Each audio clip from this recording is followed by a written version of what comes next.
Hey guys, I'm back. Back for the second set. So this will be part two of the device box section. Okay. So um,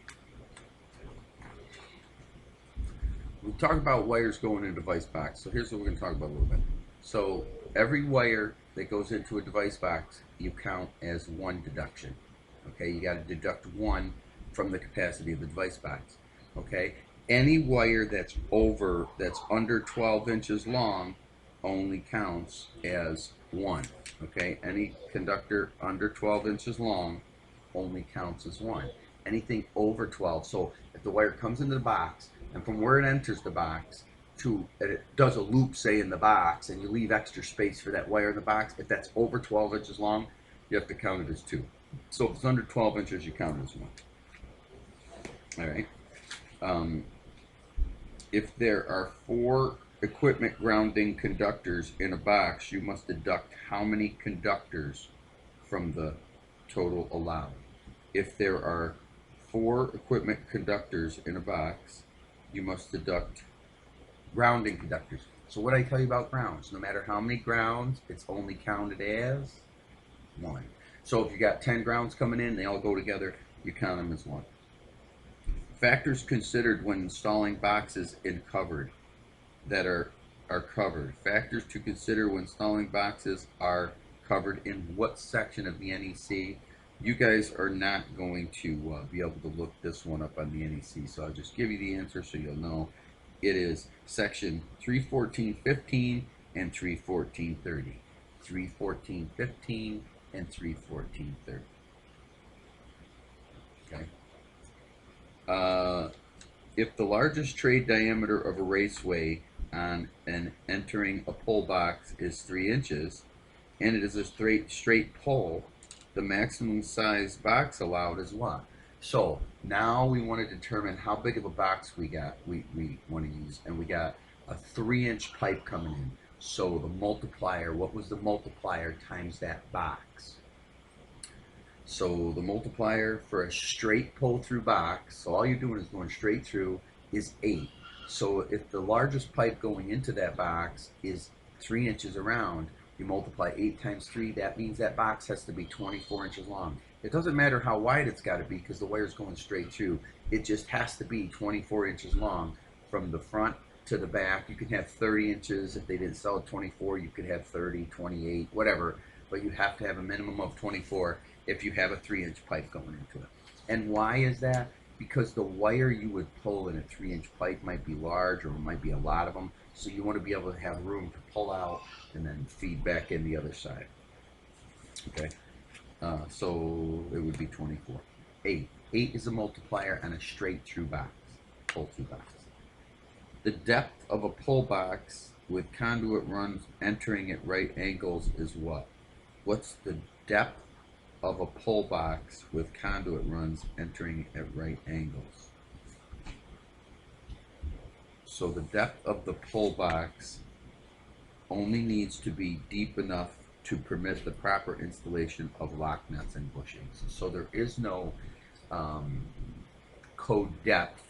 As long as you can put your lock nuts and bushings on there and put the cover on, that's all you need. Okay. If you were going to do the size of the pull box based on the size of the pipe entering, that would be different. All right. Okay. So this is all under box fill. If you go in your code book and you look device fill, box fill, whatever in the back, you can go to the code section and find out. And you guys will use this later on when you get into the field. All right. Okay, so a conductor under how many inches is counted? A conductor under 12 inches long entering a box is counted as how many? Under 12. Less than 12 is counted as how many? A0, B1, C2, D12. Number 7, if there are 4 equipment grounding conductors in a box, you must deduct how many conductors. If there's 4 grounds, what did I say about grounds? No matter how many grounds, they're counted as how many?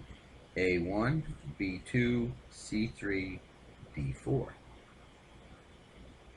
Factors to consider when installing a box are covered in what section of the code? This might be a hard one because you can't look it up if you hopefully remember. Section 314.1, 314.4, B, section 314.15 and 314.30, D, section 314.40 and 314.44, and that was C, and D, 314.70 and 314.72. Number 9. If the largest trade diameter on a raceway entering a pole box is 3 inches and it is a straight pole, the minimum size box is allowed is what? The minimum size box allowed is 24 on a straight pole. A20, B24, C30, D36. You can see up there. So when you're doing a straight pull through and the largest pipe is a 3, you multiply your multiplier times 3, does it have to be 20 inches long, A, 24 inches long, B, 30 inches long, C, 36 inches long, D. Last question. The depth of a pull box on conduit runs entering it at right angles. What does the depth of the pull box need to be? A, just enough to put the proper lock nuts and bushings on.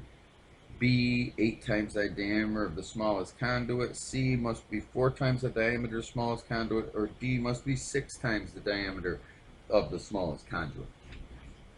I think is what I'm going to do is, because we're going to go through this book pretty quick, because we're already at device boxes, so we're going to cover Tuesday and Wednesday. I think the next chapter in this book covers, the next chapter in this book is hand bending, and I think there's only 10 questions probably on hand bending.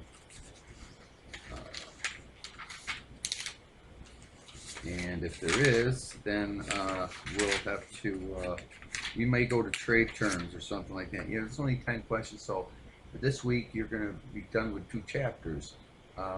So we'll do this, and then right after this one, I can't go into anything new, so we're going to do raceways and fittings, conductors and cables, which we've done, electrical drawings, which I don't know if I can do the drawing ones with you, because that's really a hands-on one. And after that, I think it's